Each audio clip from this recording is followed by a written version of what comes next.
The revelation of the future is available to those who pay the price of sacrifice. In Genesis 22:15-18, and the angel of the Lord called unto Abraham out of heaven the second time, and said, By myself have I sworn, said the Lord, for because thou hast done this thing, I has not withheld thy son, thine only son, that in blessing I will bless thee, and in multiplying I will multiply thy seed as the stars of the heaven, and so on and so forth.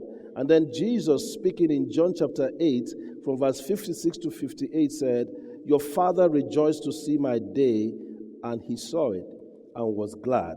Then said the Jews unto him, Thou art not yet 50 years old, and hast thou seen Abraham?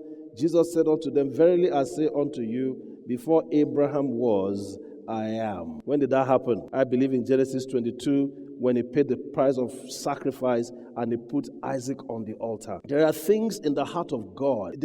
How many of you, when you want to say something special about your life, you look for a total stranger in your area? You say, come. I've been suffering this sickness for a long time. You don't call a stranger. You say, there's no food in our house. A total stranger. No, you don't talk to a total stranger. Jesus said, Abraham saw my day. How could Abraham have seen his day?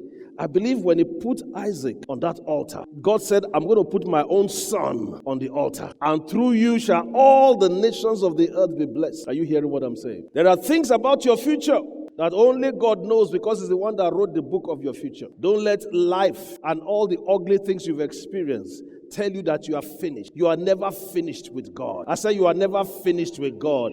The God that wrote the history of your life, He declared the end from the beginning. He knows what is going to happen in your tomorrow. Don't be afraid of the failures. Don't be afraid of how hard things have been. I want to announce to a child of God, as you begin to fellowship with Him and begin to embrace Him and begin to koinonia with Him and begin to have fellowship and partnership and intimacy, He will give you a divine idea in 2025.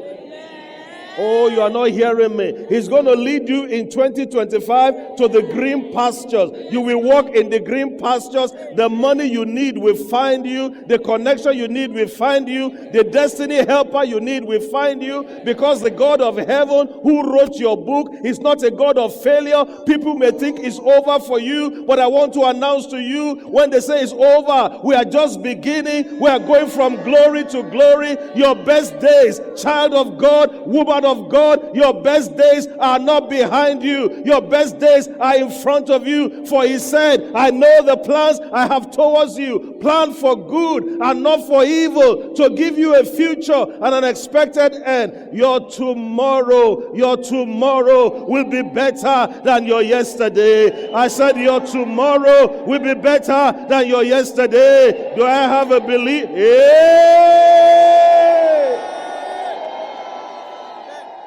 Who knoweth the things of a man save the spirit of a man, and who knoweth the things of God save the spirit of God. And when you connect and koinonia and fellowship with the Spirit of God, He will begin to lead you. You will just suddenly find yourself having an inspired thought. Maybe I need to call this person after all. Maybe I need to go to this place after all. And before you know it, you will be like Ruth. You will be in the right field at the right time. You may be picking up stuff from the ground, but God has ordered your steps, that the place you are picking up something from the ground, you are destined to own it. I don't know who I've come to preach to today, but I want to say to you, your tomorrow is already better than your yesterday. Do I have a witness in the house of the Lord?